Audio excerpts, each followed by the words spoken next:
All right, everybody, hello and welcome back. Today what we're going to do is we are going to work on solving quadratics.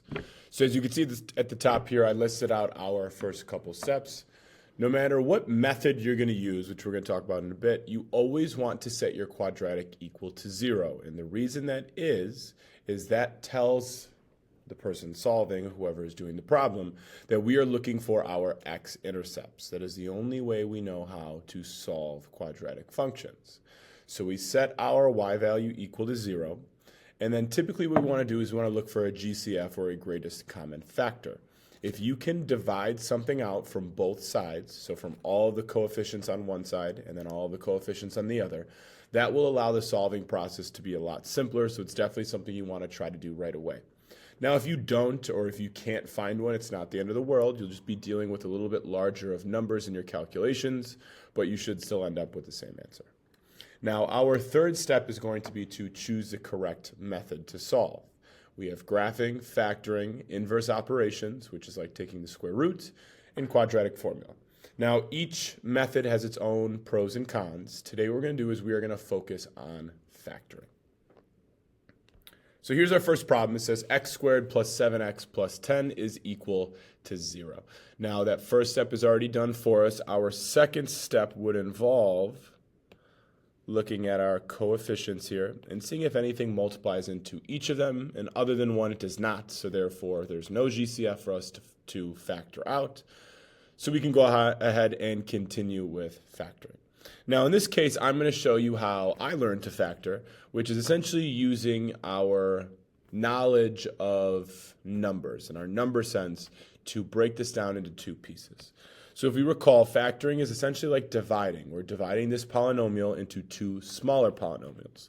The reason I know that it is 2 is because our exponent, our degree, is 2. So I'm going to jump down here. I'm going to set up two sets of parentheses and keep it equal to 0. Now, in my head, I know that if we have these two binomials and we are multiplying, we want these steps to be equal to each other. That means if I were to FOIL out this binomial, I should end up with our original polynomial. What that tells me is the first term in each binomial should multiply together to give me x squared. The options there are really only x and x. Now, I need two numbers that are going to multiply together to give me 10, and then are going to add together to give me 7. Those two numbers are 2 and 5. Now, it doesn't matter which one's going to go where, so I'm going to put a plus 2 and a plus 5, and this is the factored form of my original quadratic. Now, if I wanted to, and we wouldn't want to in this case because we're solving, but just to double check, I can FOIL this out, and we end up with x squared plus 5x plus 2x plus 10, which, as we can see, the middle two terms do in fact add to 7, which is what we wanted. So this is the correct factored form. And that's just me checking my work. You don't always need to do that, especially because I'll show you at the end a quick way for us to check. Now what I want to do is use what's called the zero product property. If I have two values, there's x plus 2 and x plus 5, that when you multiply them, you get 0. That means one of them, or both of them, must be equal to 0. So I'm going to set each one equal to 0, and I can solve to get x equals -2 and x equals -5. Those are the solutions that if I were to plug back into my original quadratic would give me a y value of 0. All right, this is what we're looking for, but then again, another connection we could make is that means that my x-intercepts are -2, 0 and -5, 0. One of the quickest way we could check to see if we in fact factor this correctly and solved correctly is by plugging our original quadratic into our calculators and look at the x-intercepts, which should give us these two and tell us that our answers are correct. All right, so that is how I typically factor quadratic functions. Now, there's a couple different methods you could use. It is totally up to you. It kind of depends on what you are comfortable with. In this next example, I will show you something called the box method. So if we recall correctly, what we want to do is first set this equal to 0. So what I'm going to do is I'm going to move my 20 over. So I get x squared minus x minus 20 is equal to 0. Now in the box method, we use an area model to help us visualize how to break this into pieces. How this is going to work is the area of this entire box is going to be this entire polynomial. I'm going to take my first term and put it in my top left box. My last term, put it in my bottom right. And then these two terms, these two boxes, are going to add together to give me that middle term. So therefore, if I add all the boxes together, the area is going to be this quadratic. So here's where our area comes into play. Let's just focus on this box right here. It has an area of x squared. Well, if the area is x squared, we can think of a length and a width that would give us that. In this case, the only two things that are going to multiply together to give me x squared are going to be x and x. We are going to do the exact same thing over here with this box. We're going to find the length and find the width. Now, what I like to do is I like to ignore the negative fact for now. So what I'm going to do is I'm going to focus on 20. Okay, let's think of some values that are going to multiply to 20. Well, I'll write these on the side here. We have 1 and 20, 2 and 10, 4 and 5. Let's start with 2 and 10, and I'm just guessing here. I'm going to put a 2 there and a 10 here. What this tells me is the area of this box is going to be 10 times x, or 10x. The area of this box is going to be 2 times x, or 2x. Now, like I said before, if I want to factor this correctly, these two boxes need to add together to give me my middle term, which they do not. So that means 2 and 10 are not the correct places. They're not the correct values. Now, what we're going to do in some situations, but we don't really have to do here, is I can flip those and try this. Try 2 here and 10 here. Now, because these two values are the same, it doesn't really change anything. We end up with 10x and 2x, which again does not add to -1. But what that does is that tells me that 10 and 2 are not going to be the factors we are interested in. So I'll now do 4 and 5. The area of my top right box will be 4 times x, or 4x. The area of my bottom left will be 5 times x, or 5x.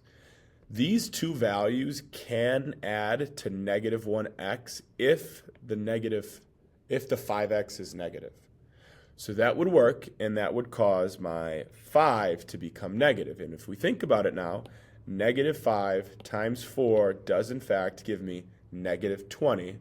So that tells me that we do have the correct factored form, which is x plus 4 times x minus 5, which is still equal to 0. And now we can solve. So I set each one equal to 0, and I get x equals -4 and x equals 5 as my solutions. So that's the box method. You could really use either our first method or the box method, whichever you are most comfortable with. Now, these next two examples, the box method for some of us is going to be a little bit easier for us to use. So if we take a look at this example, we have 2x squared minus 3x minus 2 is equal to 0. So that first step is done. It's already equal to 0. Now I want to look for a GCF. So what goes into my coefficients? Well, unfortunately, nothing. So I can't divide out a coefficient. So if we wanted to, what we could do is we could follow a similar path like we did up here in this example. Or we could use that box method. In my opinion, most of us are likely going to be comfortable with the box method here. So I've got my box, and the area is going to be this polynomial. The first box is 2x squared. The bottom right is -2.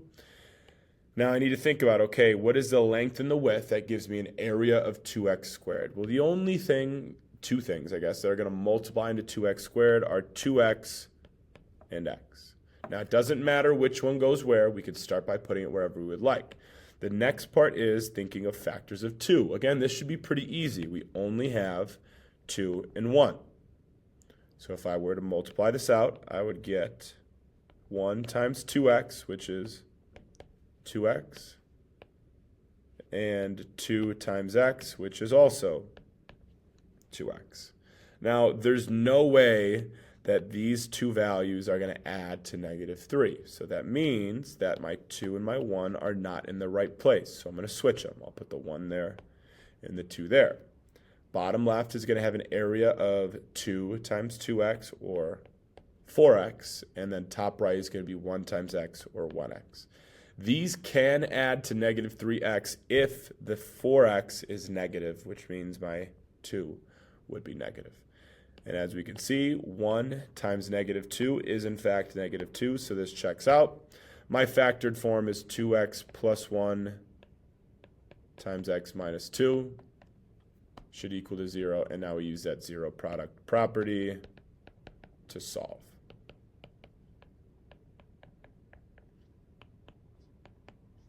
We get x equals -1/2, and then we will get x equals 2. Don't forget, we can quickly graph to check our work. Now, this last example is going to be a little bit more challenging, and I did this on purpose just so we can end on a little bit more of a challenge problem. We have 4x squared minus 12x plus 9 is equal to 0. It's already set equal to 0. That's step 1. We can look for a GCF, but nothing multiplies into 4, 12, and 9. So we are going to jump right into one of our solving methods. Again, many of us are going to prefer the box method here, so why don't we continue working with it. Here's the thing. This top left is going to be 4x squared. The bottom right is going to be 9. 4x squared has a couple of options. We could have 2x and 2x, or we could have 4x and 1x. So that means we don't really know what the correct path is going to be. We're just going to plug in, guess and check, and see if it works. So I'm going to start with 2x and 2x.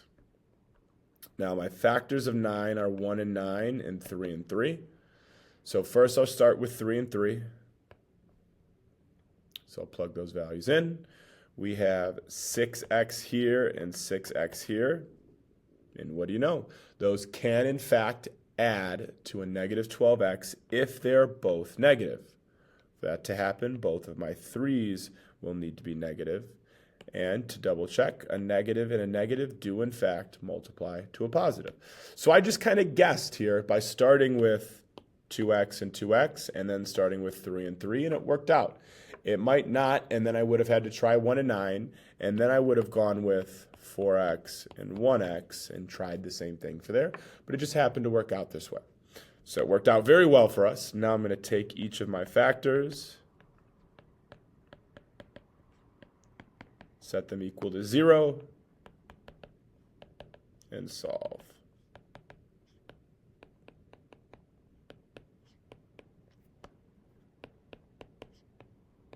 So we should get 2 of the same answer here.